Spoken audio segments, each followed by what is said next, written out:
Hello दोस्तों, geography bye Lalit platform पर आप सभी का स्वागत है। अभिनंदन है आप सभी को मेरी तरफ से। Good evening. हमारी क्लास चल रही थी स्टेट पॉलिटी, जो सब्जेक्ट हमने शुरू कर रखा था उसकी उसी श्रृंखला में आज आगे बढ़ते हुए हमने इससे पहले सारे तो आयोग कंप्लीट कर चुके हैं हम। ठीक है। उसके बाद हम जिला कलेक्टर की सारी भूमिका देख चुके हैं, पूरा जिला प्रशासन कंप्लीट कर चुके हैं, और उसके बाद हम राजस्थान सरकार के ढांचे के बारे में जानेंगे, जिसके अंतर्गत हम राज्यपाल के बारे में पढ़ेंगे। राज्यपाल को क्या क्या शक्तियां प्राप्त है, कार्यपालिका के बारे में पढ़ेंगे, राजस्थान के न्यायपालिका के बारे में पढ़ेंगे। ठीक है। तो हम बिना देरी करे स्टार्ट करते हैं राजस्थान सरकार का ढांचा। ठीक है। तो राजस्थान सरकार के ढांचा के अंतर्गत बात करें तो राजस्थान सरकार का ढांचा हम तीन प्रकार से समझ सकते हैं। ठीक है। ये है राजस्थान की सरकार। इसके अंतर्गत हम राज्य विधायिका पढ़ेंगे, जिसका वर्णन आर्टिकल 168 में है, जिसके अंतर्गत हम राज्यपाल पढ़ेंगे, विधान परिषद के बारे में पढ़ेंगे और विधायिका के बारे में पढ़ेंगे। ठीक है। जो राज्यपाल है उसका वर्णन भारत के संविधान के अनुच्छेद 153 में है, और विधान परिषद का है 169 में, और विधायिका का है 170 में। ठीक है। तो राज्य विधायिका के अंतर्गत हम ये तीनों चीजें पढ़ेंगे। ठीक है। उसके बाद हम दूसरी बात करें तो कार्यपालिका पढ़ेंगे, जिसके अंतर्गत हम अस्थायी कार्यपालिका पढ़ेंगे, जिसके अंतर्गत अस्थायी कार्यपालिका के अंतर्गत आते हैं राज्यपाल, मुख्यमंत्री और मंत्रिपरिषद। तो हमने मुख्यमंत्री और मंत्रिपरिषद को पढ़ लिया है। ठीक है। नहीं, सॉरी, अभी ये पढ़ेंगे हम, मुख्यमंत्री और मंत्रिपरिषद भी पढ़ेंगे। हमने तो जिला कलेक्टर वाला, जिला प्रशासन वाला पॉइंट पढ़ा है अभी। ठीक है। तो हम अस्थायी कार्यपालिका के बारे में पढ़ेंगे। इसके अंतर्गत हम राज्यपाल को पढ़ेंगे सबसे पहले, तो फिर मुख्यमंत्री को पढ़ेंगे और फिर मंत्रिपरिषद को पढ़ेंगे। ठीक है। इसके अंतर्गत हम स्थायी कार्यपालिका के अंतर्गत भी पढ़ेंगे, जिसमें लोक सेवक या नौकरशाही के बारे में हम पढ़ेंगे। ठीक है। ये लोक सेवक और नौकरशाही तो स्थायी रहते हैं। ठीक है। और ये जो बदलते रहते हैं, इसलिए ये अस्थायी कार्यपालिका है। ठीक है। अब न्यायपालिका के बारे में उसके बाद हम तीसरा जो पॉइंट रहेगा हमारा न्यायपालिका, उसके अंतर्गत हम उच्च न्यायालय के बारे में पढ़ेंगे। आर्टिकल 214 में इसका वर्णन है, और इसके अधीनस्थ न्यायालय के बारे में भी हम पढ़ेंगे। ठीक है। तो ये तो है हमारा राजस्थान सरकार का ढांचा। राजस्थान सरकार के ढांचे के अंतर्गत हम सबसे पहले राज्यपाल के बारे में पढ़ेंगे, क्योंकि यहां से क्वेश्चन आते हैं, जहां से क्वेश्चन पूछे जाएंगे वहां से तो हम पढ़ेंगे ही सही, और सारा पूरा ही भी कंप्लीट करेंगे। ठीक है। तो मैं सबसे पहले, जिससे ज्यादा क्वेश्चन आते हैं, अधिकतर एग्जाम में इसके क्वेश्चन देखने को मिलते हैं, वो है राज्यपाल। तो राज्यपाल को पूरी तरह से कैसे निचोड़ना है आज। ठीक है। आज नहीं तो एक दो दिन में हो जाएगी, 2 क्लासों में इसको पूरा कर लेंगे, 3 में कर लेंगे, धीरे धीरे बढ़ेंगे बिल्कुल आराम से। तो सबसे पहले हम राज्यपाल के बारे में बात करें। ठीक है। ये पढ़ लो, एक राजस्थान में एक सदनीय लोक सेवक या नौकरशाही व्यवस्था है। ठीक है। विधायिका मतलब एक ही सदन है, राजस्थान में 2 सदन नहीं है, एक ही सदन है, वो है विधानसभा। ठीक है। राज्यपाल की सबसे पहले बात करें तो राज्यपाल के बारे में कुछ फैक्ट याद रख लो आप। राज्यपाल राज्यपाल राज्य का संवैधानिक प्रमुख है। संवैधानिक मतलब आर्टिकल जो भी है 153 में इसका वर्णन है, तो ये एक प्रकार से संवैधानिक पद है, संविधान में इसका उल्लेख है। राज्य का कार्यपालक प्रमुख होता है ये। उसके बाद में राज्य का प्रथम लोक सेवक भी इसको माना जाता है। ठीक है। अब हम सबसे पहले स्टार्ट करते हैं आर्टिकल 153 के बारे में, कि 153 में किसका वर्णन है। तो राज्यपाल में, ठीक है, तो ये है राज्य लिखा है, ये है राजस्थान। तो राजस्थान में राज्यपाल पद का उल्लेख, ठीक है, एक तरीके से राज्य में राज्यपाल पद का उल्लेख अनुच्छेद 153। ये अनुच्छेद वेरी इंपोर्टेंट है, इन अनुच्छेद को आपको याद रखना जरूरी है। ठीक है। तो आर्टिकल 153 में क्या है कि एक राज्य में एक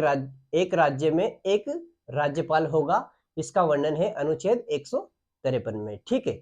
एक से ज्यादा भी हो सकते हैं, वो हम संवैधानिक संशोधन के तहत पढ़ेंगे। ठीक है। जो 7वां संवैधानिक संशोधन है उसके तहत हो सकते हैं। ठीक है। लेकिन वो हम बाद में पढ़ेंगे। सबसे पहले हमारा पॉइंट है कि आर्टिकल 153 को समझना है। 153 में है राज्य में राज्यपाल पद का उल्लेख। ठीक है। और नोट लगा के, वो बात आ गई जो मैं बोल रहा था, 7वें संवैधानिक संशोधन 1956 के अनुसार राज्यपाल एक या एक से अधिक राज्यों में राज्यपाल नियुक्त किए जा सकते हैं। ये एक तरीके से ये प्रावधान किया गया है कि 7वें संवैधानिक संशोधन 1956 के तहत इस प्रकार से एक या एक से अधिक भी नियुक्त, एक या एक से अधिक राज्य में भी इसको नियुक्त किया जा सकता है। ठीक है। राज्यपाल तो एक ही होगा, लेकिन वो 2 राज्य का राज्यपाल भी हो सकता है।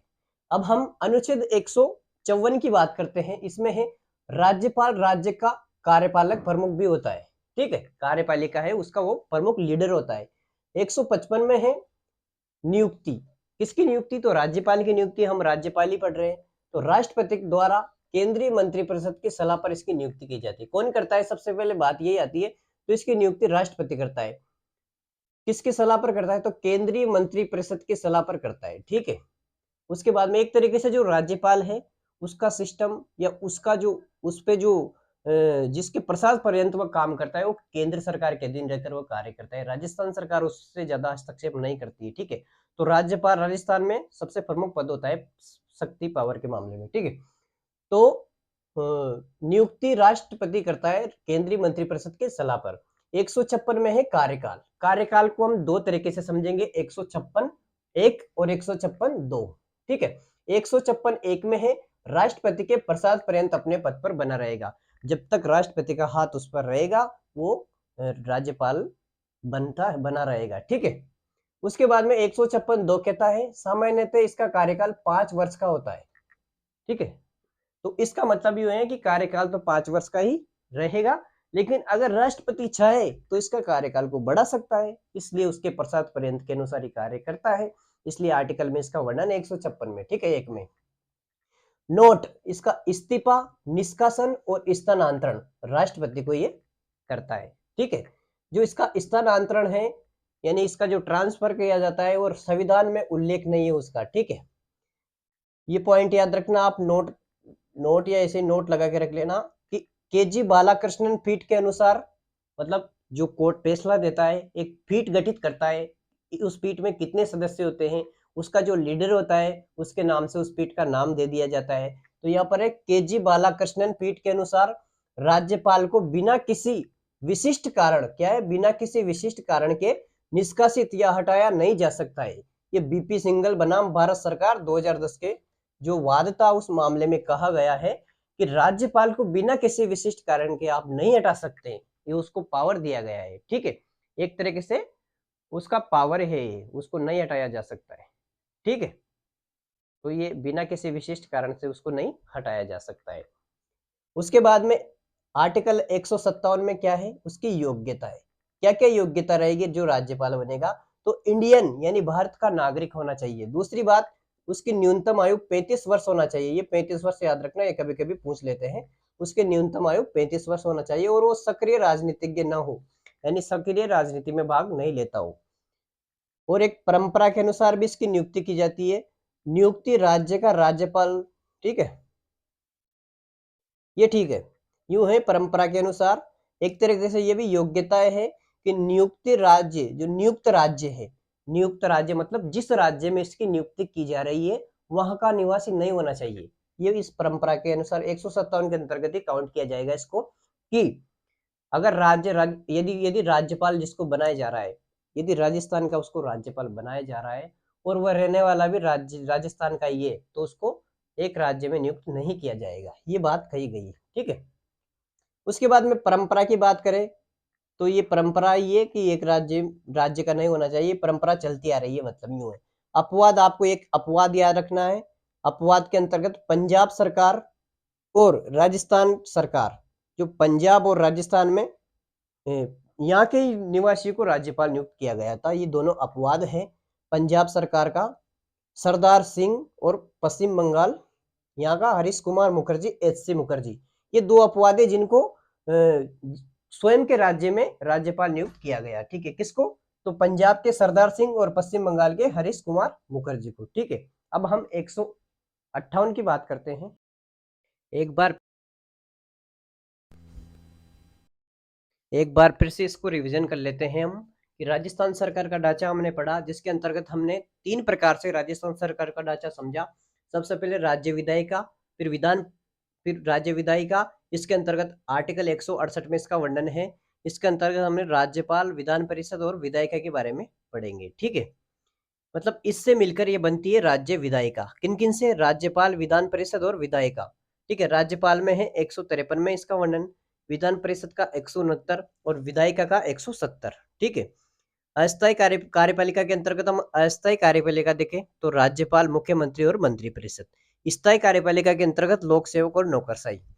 न्यायपालिका के अंतर्गत उच्च न्यायालय, अनुच्छेद 214 में वर्णन और अधीनस्थ न्यायालय। ठीक है, ये है राजस्थान सरकार का ढांचा। राजस्थान में एक सदनीय, लोक सेवक व नौकरशाही। सॉरी, ये यहाँ से गलत ऊपर वाला है। राजस्थान में एक सदनीय व्यवस्था है, विधायक विधानसभा। ठीक है, क्या है, राजस्थान में एक सदनीय व्यवस्था है, विधानसभा। ठीक है, फिर हमने सबसे पहले राज्यपाल देखा। राज्यपाल के अंतर्गत हमने देखा कि राज्यपाल राज्य का संवैधानिक प्रमुख है, राज्य का कार्यपालिक प्रमुख है, राज्य का प्रथम लोक सेवक है। फिर हमने अनुच्छेद 153 में देखा कि राजस्थान में राज्यपाल पद का उल्लेख, ठीक है, कि राज्य में राज्यपाल पद का उल्लेख है 153 में है। और 7वें संवैधानिक संशोधन 1956 के अनुसार राज्यपाल को एक राज्य से अधिक राज्यों में भी राज्यपाल नियुक्त किया जा सकता है। ठीक है, एक या एक से अधिक। अनुच्छेद 154 देखा हमने, राज्यपाल राज्य का कार्यपालक प्रमुख होता है। 155 देखा हमने, नियुक्ति राष्ट्रपति करता है। किसकी सलाह पर? तो केंद्रीय मंत्रिपरिषद की सलाह पर।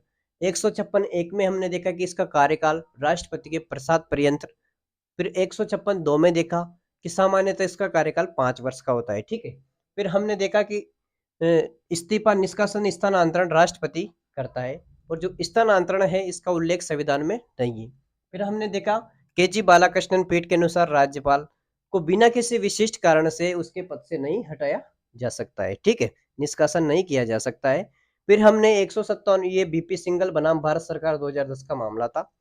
157 में देखा कि उसकी योग्यता है, वो भारत का नागरिक होना चाहिए, उसकी आयु 35 वर्ष होना चाहिए, और वो सक्रिय राजनीतिज्ञ नहीं हो। ठीक है, ज्यादा राजनीतिक में भाग ना लेता हो। ठीक है, इस पर इसी तरह तो उसको अलग यूनिक बनाया है राज्यपाल को। फिर परंपरा देखी हमने, नियुक्त राज्य का राज्यपाल नहीं हो। अपवाद, पंजाब का सरदार सिंह, पश्चिम बंगाल का हरीश कुमार मुखर्जी।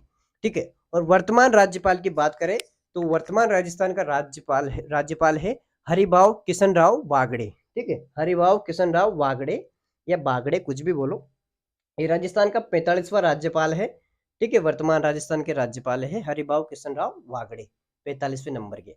अब हम 158 की बात करते हैं।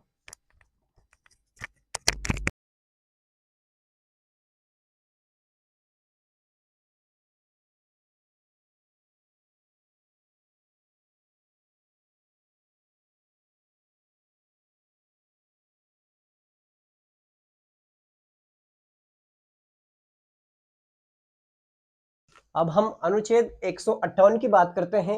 आर्टिकल 158 में है राज्यपाल पद की शर्तें। राज्यपाल बनने के लिए आपके पास क्या क्या शर्तें होनी चाहिए? योग्यताएं अलग है और शर्तें अलग है। शर्तों में यह है कि आप इन पदों पर नहीं रहेंगे, योग्यता में यह है कि आप उसके लिए एलिजिबल हो या नहीं हो। ठीक है, शर्तें की बात करें तो राज्यपाल पद की शर्तें क्या क्या है? तो 158 एक में है सांसद, विधानसभा सदस्य, एमपी, एमएलए, एमएलसी एवं विधान परिषद सदस्य राज्यपाल पद पर नियुक्त नहीं किए जाएंगे। ठीक है, नियुक्ति से पूर्व इस्तीफा देना होगा इन पदों से। किनसे? इन पदों से। नियुक्ति के पूर्व अगर आप इन पद पर नियुक्त है तो इन पदों से आपको इस्तीफा देना होगा नियुक्ति के पूर्व। ठीक है, पदों से नियुक्ति के पूर्व। ये तो होगी पहली बात। 158 दो में है राज्यपाल कोई लाभ का पद ग्रहण नहीं कर सकता। ठीक है, 158 3 में है राज्यपाल सरकारी आवास, वेतन, भत्ते एवं अन्य परिलब्धियों का हकदार होगा, वाहन वगैरह का हकदार होगा। ये 158 3 में। ठीक है, नोट लगा के आप याद रखो, यदि राज्यपाल एक या दो राज्यों से अधिक राज्यों का राज्यपाल है। ठीक है, क्या बोल रहा है ये कि यदि राज्यपाल एक या दो से अधिक राज्यों का राज्यपाल है तो उसे वेतन उसी अनुपात में दिया जाएगा जो राष्ट्रपति निर्धारित करे। ठीक है, ये मोस्ट है, राष्ट्रपति निर्धारित करे ये। अब हम बात करते हैं 158 4 में क्या है। तो 158 4 में है नियुक्ति पश्चात सेवा शर्तों में अलाभकारी परिवर्तन पर रोक। मतलब 158 4 कहता है कि राज्यपाल की नियुक्ति के पश्चात उसके जो भी सेवा शर्तें हैं उसमें अलाभकारी परिवर्तन पर रोक है। लाभ के जो साधन है उसको उनको कम नहीं किया जा सकता। एक प्रकार से ये है जो संसाधन उसको प्राप्त है। ठीक है, 159 की बात करें, अनुच्छेद 159 में है शपथ। शपथ कौन दिलाएगा? तो राज्य उच्च न्यायालय के मुख्य न्यायाधीश या वरिष्ठतम न्यायालय राज्य उच्च न्यायालय के मुख्य न्यायाधीश या फिर वरिष्ठतम न्यायाधीश के द्वारा इसको शपथ दिलाई जाएगी। ठीक है। राज्यपाल नियुक्ति का वारंट मुख्य सचिव द्वारा पढ़कर सुनाया जाएगा। इसका जो वारंट है वो मुख्य सचिव के द्वारा, जो मुख्य सचिव है राज्य का, उसके द्वारा पढ़कर सुनाया जाता है और इसकी जो शपथ है वो मुख्य न्यायाधीश या फिर वरिष्ठतम न्यायाधीश के द्वारा दिलाई जाती है। शपथ कुछ इस प्रकार से रहेगी। किस प्रकार से ये शपथ लेगा? राष्ट्रपति भी इस प्रकार से ही लेता है और राज्यपाल भी इस प्रकार से ही लेगा। संविधान एवं, ध्यान से सुनना, संविधान एवं विधि के संरक्षण, परीक्षण एवं प्रतिरक्षण की शपथ लेता है राज्यपाल। इस प्रकार से राष्ट्रपति भी लेता है। ठीक है। वेतन भत्तों की बात करें 158(3) में कुछ और बातें हैं। संसद द्वारा निर्धारित है इसके वेतन भत्ते लगभग 3.5 लाख, 3.5 लाख प्रतिमाह इसको रुपए दिए जाते हैं। ठीक है, बिना किसी टैक्स के, ये बात याद रखो। राज्य की संचित निधि से ये वेतन दिया जाता है और इसकी जो पेंशन है, इसकी पेंशन दी जाती है केंद्र की संचित निधि से। इसका वेतन तो दिया जाता है राज्य के संचित निधि से और इसकी पेंशन दी जाती है केंद्र के संचित निधि से। ठीक है, नोट लगा के याद रखो आप। राज्यपाल सहायता कोष 14 मई 1973 को बनाया गया था, राज्यपाल सहायता कोष। और एक याद रखना आप, राजभवन में जनजातीय कल्याण इकाई, ये 2011 में बनाई गई थी। ठीक है, तो इस प्रकार से हमने राज्यपाल के बारे में, राजस्थान सरकार के ढांचे के बारे में समझ लिया है। पूरा ढांचा इस प्रकार से हम पढ़ेंगे और हमने आज राज्यपाल के बारे में भी जानकारी समझ ली है। अब हम कल की क्लास में राज्यपाल के कार्य एवं शक्तियों के बारे में देखेंगे कि उसके क्या क्या कार्य हैं, क्या क्या शक्तियां हैं। एक बार फिर से मैं इसकी क्लास को रिवीजन करवा दूं आपको। रिवीजन से यह है कि आपको अच्छे से क्लियर हो जाएगा। आर्टिकल 158 में है राज्यपाल पद की शर्तें। ठीक है, 158(1) में है सांसद, विधानसभा सदस्य, MP, MLA, MLC एवं विधान परिषद सदस्य राज्यपाल पद पर नियुक्त नहीं किए जाएंगे। अगर नियुक्त किए जाएंगे तो, अगर नियुक्त किए जाते हैं तो नियुक्ति से पूर्व उनको इस्तीफा देना होगा इन पदों से। ठीक है। 158(2) में है राज्यपाल कोई लाभ का पद ग्रहण नहीं कर सकता। 158(3) में है राज्यपाल सरकारी आवास, वेतन एवं भवन एवं अन्य परिलब्धियों का हकदार होगा, जैसे वाहन वगैरह। ठीक है, यदि राज्यपाल एक या दो राज्यों से अधिक राज्यों का राज्यपाल नियुक्त किया जाता है तो उसका अनुपात क्या रहेगा, ये राष्ट्रपति निर्धारित करेगा। ठीक है। 158(4) में है नियुक्ति पश्चात सेवा शर्तों में कोई अलाभकारी परिवर्तन पर रोक है। 159 में है शपथ राज्य उच्च न्यायालय के मुख्य न्यायाधीश या, ठीक है, शपथ कौन दिलाएगा?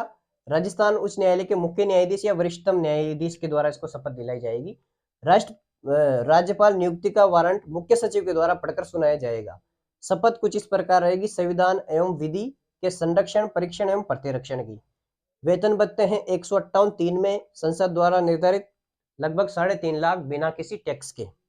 राज्य इसकी जो वेतन है राज्य के संचित निधि से दिया जाएगा या फिर राज्य के संचित निधि पर भारित रहेगा और इसकी जो पेंशन है वो केंद्र के संचित निधि पर भारित रहेगी। ठीक है, ये याद रख लेना आप। राज्यपाल सहायता कोष बनाया गया था 14 मई 1973 और राजभवन में जनजातीय कल्याण इकाई 2011 में इसका निर्माण किया गया था। ठीक है, तो इस प्रकार से हमने राज्यपाल और राजस्थान सरकार के ढांचे के बारे में हमने समझ लिया कि उसका जो सरकार का ढांचा क्या है, 3 तरीके से हम उसको पढ़ा है और आगे हम राज्यपाल को कंटिन्यू करेंगे, उसके कार्य और शक्तियां अगली क्लास में देखेंगे। अगर आपको ये क्लास अच्छी लगी हो तो इसको लाइक, शेयर और सब्सक्राइब जरूर करें। आप सभी का फिर से एक बार धन्यवाद। Thank you.